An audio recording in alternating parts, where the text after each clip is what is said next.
예수님의 오심을 기다리는 4주간의 그런 대림절을 우리가 보내고 드디어 부활의 왕으로 오신 예수님의 탄생을 축하하는 성탄절이 되었습니다.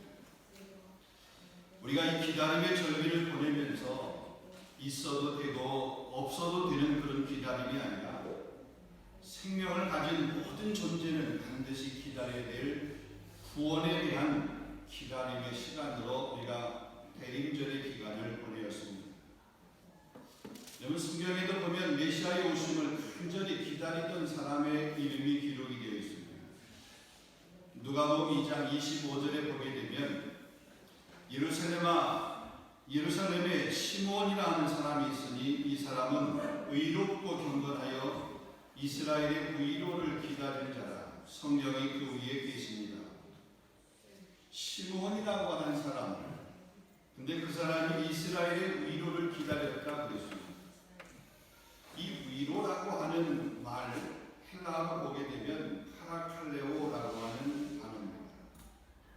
파라라고 하는 어디 곁으로라고 하는 그런 단어와 칼레오, 위로 혹은 격려라고 하는 이 두 말의 합성어가 바로 파라칼레오. 이 말과 어근이 같은 것은 뭐냐면 성령이라고 하는, 우리가 보혜사라고 할 때 파라클레토스 이렇게 얘기합니다. 성령이라고 하는 이 단어와 같은 어근을 가지고 있습니다. 다른 사람에게 도움을 베풀도록 곁에서 부름받은 사람, 혹은 곁에서 돕고 인도하는 분을 가리킵니다. 그러니까 이 시므온이 기다린 그 위로는 그냥 단순한 위로가 아니라 옆에서 돕는 분, 혹은 우리와 함께 계셔서 우리의 온전한 구원을 이루시는 분, 그분을 기다리는 것입니다.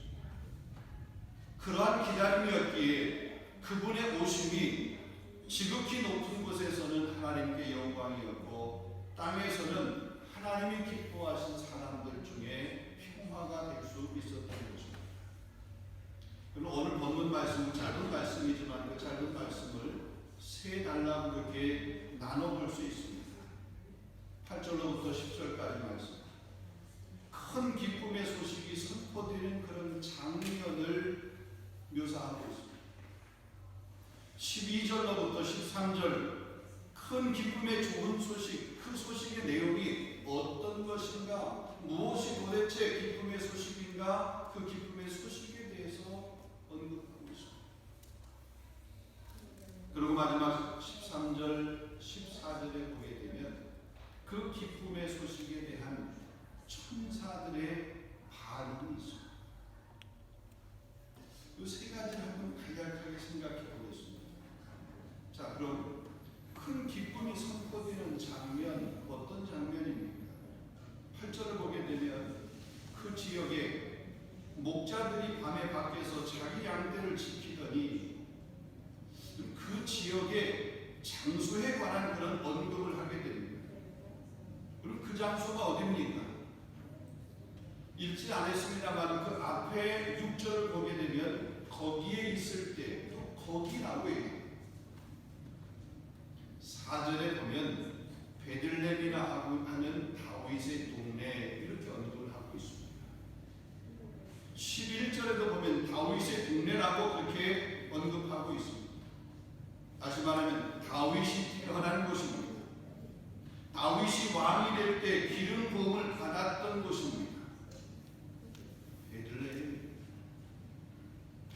이 베들레헴 이곳은 구약의 미가서에서 메시아가 올 것이라고 예언되었던 그런 장소였습니다. 우리 미가서 5장 2절에 보면 베들레헴 에브라다야, 너는 유다 족속 중에 작을지라도 이스라엘을 다스릴 자가 내게로 나올 것이다. 그의 근본은 상고의 영원에 있는다. 우리가 잘 아는 것처럼 베들레헴은 떡집이라는 거잖아요. 에브라다야라고 하는 이 말은 열매가 많다라고 하는 그런 의미입니다. 그냥 베들레헴 이렇게 쓰면 좋은데 왜 베들레헴 에브라다야라고 이렇게 했을까요? 이런 베들레헴이라고 하는 지명이 한가운데만 있는 것이 아니라 다른 곳에도 베들레헴이라는 것이 있어요. 전화가 왔습니다. 그래서 이제 교회 주소를 좀 물어봐서 휘두샤또 117번지 휘두샤또 이렇게 가르쳐 드렸어요. 그랬더니 이분이 기다려도 안 와. 한참을 기다렸는데 30분, 1시간을 기다렸는데도 한참 지나고 다시 이제 통화하다 보니까 물론 위에 있는 휘두샤또가 아니라 파리에 있는 휘두샤또 가가지고 기다립니다. 이처럼 뭐냐면 똑같은 번지에 똑같은 주소인 것 같지만 그 주소가 어디 파리냐 아니면 로미아에 따라서 지명이 다른 거죠. 베들레헴도 역시 마찬가지입니다. 자, 이 베들레헴에서 태어나서 하나님께로 나온다라고 그렇게 이야기하는 것입니다. 마태복음 2장 6절에도 보면 선지자의 말을 언급하면서 이렇게 말합니다. 또 유대 땅 베들레헴아 너는 유대 고을 중에 가장 작을지라 작지 아니하도다. 내게서 한 다스리는 자가 나와서 내 백성 이스라엘의 목자가 되리라 하였습니다. 이스라엘을 다스릴 목자 메시아에 대한 예언이 되어 있었고 그 예언의 소식이 목자들에게 전해지는 상황입니다. 그 목자들이 밤에 밖에서 양떼를 지키고 있을 때입니다. 그때에 9절에 보니까 주의 사자가 곁에 서고 주의 영광이 그들을 두루 비추매 크게 무서워하는 자. 자, 목자들이 밤에 밖에서 양떼를 지키던 어떤 그런 평범한 한날입니다. 그때에 주의 천사가, 주의 사자가 곁에 섰습니다. 그리고 그들 가운데 특별한 일이 일어났습니다. 여러분 성경에 보면 천사가 나타났던 그런 예들이 있습니다. 흔한 예는 아닙니다. 지극히 드문 예지만 천사가 나타났던 그런 예. 근데 그 천사가 나타났을 때는 보면 하나님의 특별한 계시가 있었던 때. 이런 말라기 4장에 보면 메시아가 오기 전에 엘리야와 같은 선지자가 올 것이라고 그렇게 예언되었습니다. 말라기 4장 5절입니다. 이런 그 후에 400년이라고 하는 긴 시간 동안 있었습니다. 근데 그 긴 시간 동안 하나님은 침묵하셨습니다.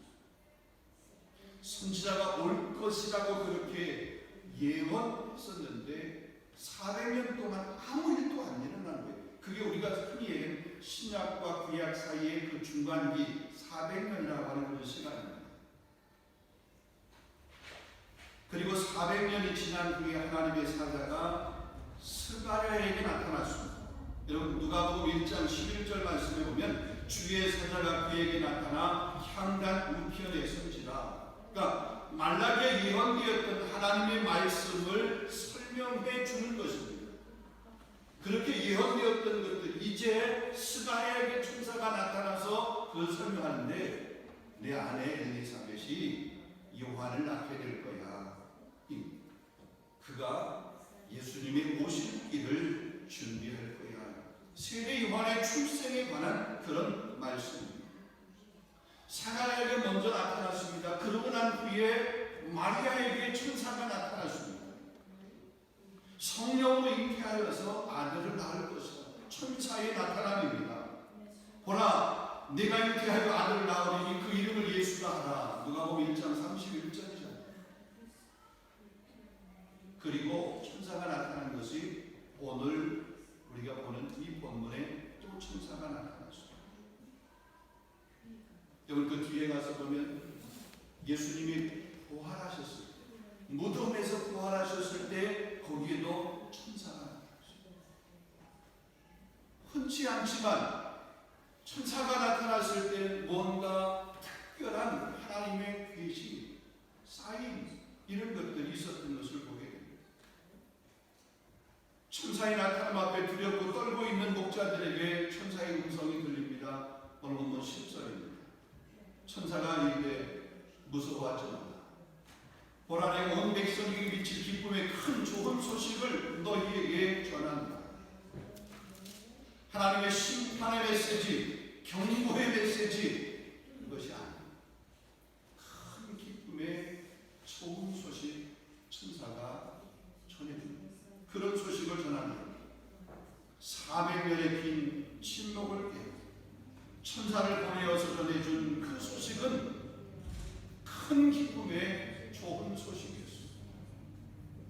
자, 그렇다면 이런 기쁨의 좋은 소식, 그 소식의 내용이 뭐냐 이거죠. 한번 11절을 보겠습니다. 11절을 보면 오늘 다윗의 동네에 너희를 위하여 구주가 나셨으니 곧 그리스도 주십니다. 인류를 구원할 구세주이신 예수님이 태어났다는 거죠. 큰 기쁨의 좋은 소식은 예수님의 탄생이에요. 탄생. 천사가 말합니다. 오늘 다윗의 동네에 구주가 나셨다. 여러분, 지금까지 예언자들이 예언하거나 천사들이 그렇게 말할 때를 가만히 보게 되면 메시아이신 예수 그리스도 그분이 탄생할 것에 대한 예언적 메시지만 전했습니다. 마리아에게 천사가 나타났을 때도 마찬가지입니다. 성령이 너를 잉태하게 하여서 내가 아들을 낳을 것이다. 아직 낳은 게 아니에요. 낳을 것이다 라고 하는 예언적인 그런 얘기입니다. 그런데 오늘 이 목자들에게 나타난 천사는 분명히 이야기합니다. 그 예언이 실현돼요. 오늘이라고 하는 겁니다. 오늘 다윗의 동네에 유대인들은 오랫동안 메시아를 기다렸습니다. 그런데 이 유대인들은 오랫동안 그들의 구원자를 기다렸고 그들의 메시아를 기다렸지만 그들이 그렇게 기다렸던 구원자는 영적인 구원자, 사회적인 구원자, 정치적인 구원자, 이런 영적인 구원자가 아니고 정치적, 사회적 구원자였습니다. 그러나 하나님이 보내신 구원자는 그들이 기대한, 그들이 원하는 구원자가 아닌 온 인류를 죄에서 구원할 영적인 구원자였습니다. 하나님을 떠난 세상을 사랑하여서 지옥을 향해 달려가는 어리석은 사람들을 구원할 그 구원자, 하나님과 단절된 그 관계를 회복할 회복자, 중보자, 그분을 하나님은 보내신 거죠. 여러분, 예수라고 하는 그 이름의 뜻이 무엇입니까? 자기 백성을 죄에서 구원할 자라고 합니다. 여러분, 예수라고 하는 자기 백성을 죄에서 구원할 자라고 하는 이 이름보다 더 기쁜 소식이 어디 있습니까? 오늘 다윗 동네에서 너희를 위하여, 그러니까 이 소식이 목자들을 위한 것이었습니다. 10절에도 보면 그 기쁜 소식이 온 백성에게 미칠 소식이라 그랬습니다.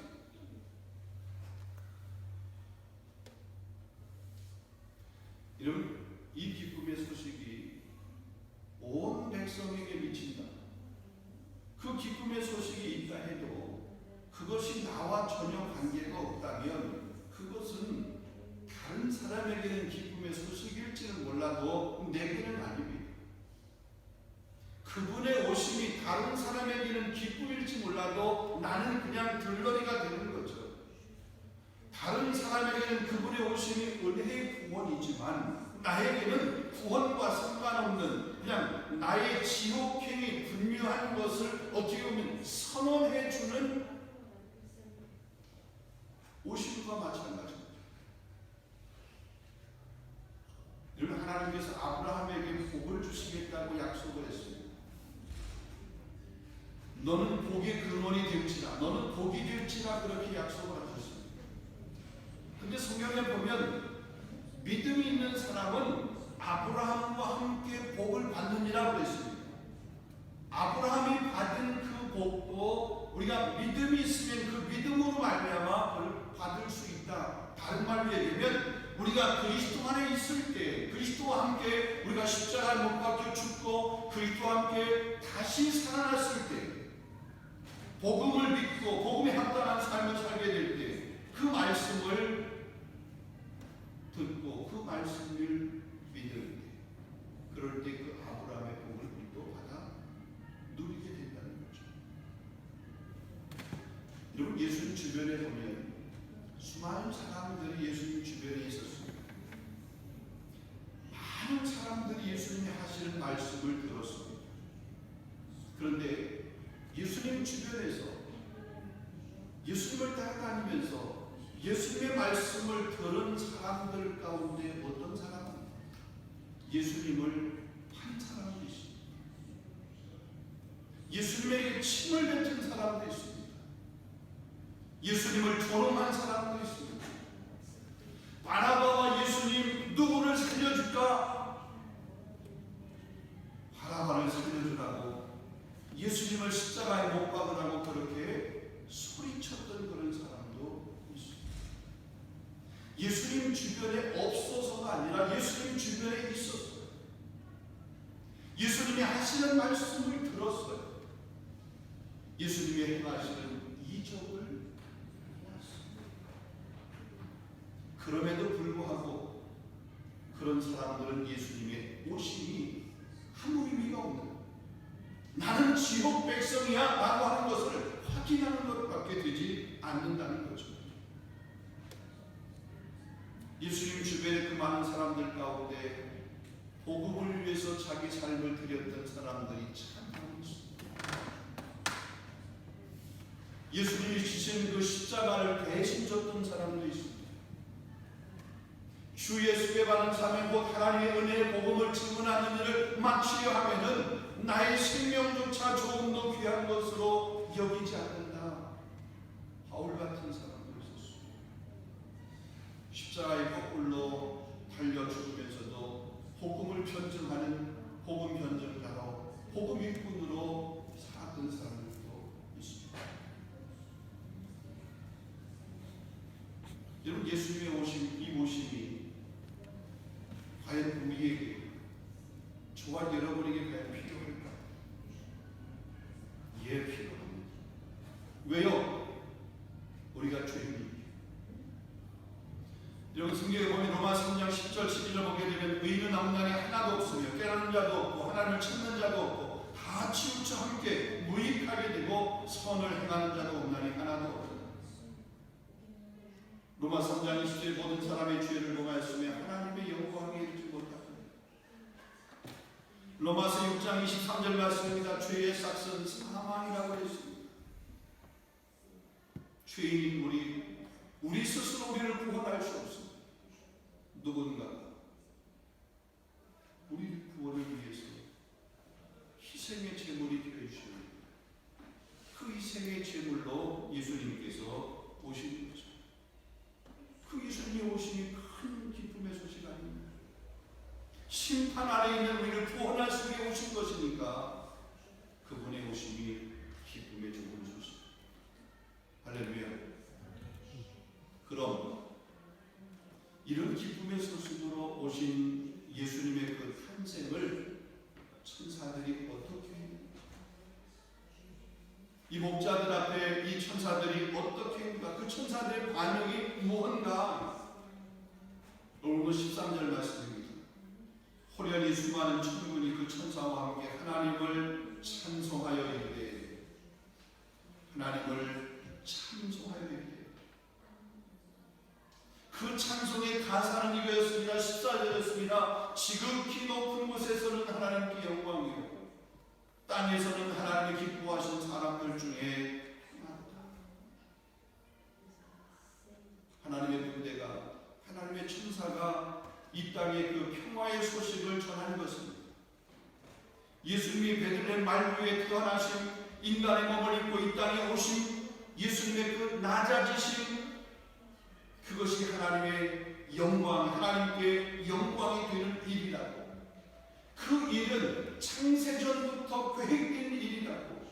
창세전부터 계획된 그 일이 이제 일어났다고. 그것을 노래하고 그것을 찬양하고 있는 그 모습입니다.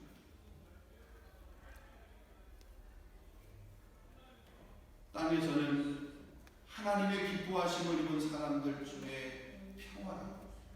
왜 평화일까요?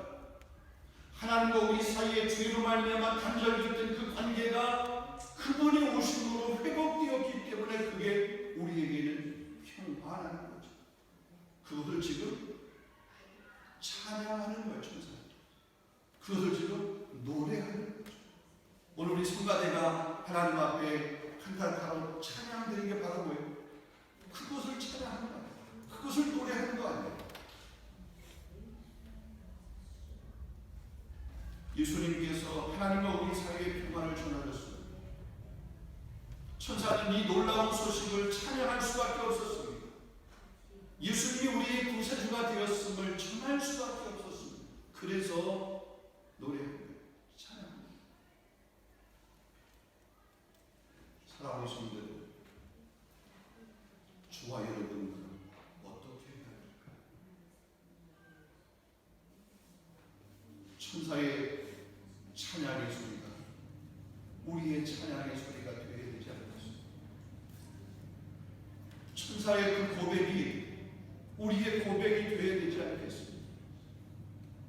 예수님, 그 예수님의 오심이 하나님께는 영광이고 나에게는, 우리 가정에게, 우리 공동체에게는, 우리에게는 그것이 평화입니다. 이것을 우리가 노래해야 되지 않겠습니까? 더 나아가서 우리만이 아니에요. 우리 가족 공동체 가운데 아직 예수 믿지 않는 식구들이 있다면 그 사람에게, 그 식구에게, 그 형제에게, 그 자매에게, 아직 예수를 더 인격적으로 만나지 못한 사람이 있다면 그 자녀에게, 그 사람에게, 주변의 사람에게 이 소식을, 이 노래를, 이 가사를, 이 찬양을 해야 되지 않겠습니까? 오늘 2022년 성탄주의를 맞이해서 저와 여러분의 입술 가운데 이 성탄의 기쁨을 찬양하고 노래하는 그런 은혜가 있기를, 그런 삶이 될 수 있기를 주님의 이름으로 축원합니다. 기도하겠습니다. 거룩하신 아버지 하나님, 참 감사합니다. 오늘 성탄의 기쁜 날, 귀한 날, 우리 성가대가 하나님을 찬양하며 예배하며 경배했던 이런 모습, 아니 그 찬양에 우리 마음도 담아서 우리 온 성도들이 함께 찬양하고 주님의 오심을 기뻐했던 그 기쁨의 노래를 불렀던 것처럼, 하나님 이 예배 시간만이 아니라 우리 일상의 삶에서, 우리 가정에서, 우리가 생활하는 생활의 터전에서 성탄의 주님을 기뻐하며 노래할 수 있는 우리 모두가 다 될 수 있도록 인도하여 주시옵소서. 주님의 오심이 평화였던 것처럼 하나님 우리 안에 예수 그리스도께서 머무심으로 말미암아, 아니 예수님을 우리 안에 영접함으로 말미암아 우리에게는 세상에서 경험할 수 없는 기쁨과 평안이 넘쳐날 수 있도록 인도하여 주시옵소서. 그 평화가 하나님과 우리 사이에 단절된 관계를 회복했던 것처럼 이 평화의 주님을 모시고 있는 우리가 우리와 우리 주변 사람들, 우리 가족 간, 우리 이웃 간의 관계 가운데서 단절되었던 그 관계를 회복할 수 있는 그런 귀한 은혜의 역사가 있을 수 있도록 인도하여 주시옵소서. 우리 교회가 이 평화의 기쁜 소식을 열방 가운데 힘있게 전할 수 있는 교회와 공동체가 되어지도록 인도하여 주시옵소서. 예수 그리스도 이름으로 감사하며 기도하옵나이다. 아멘.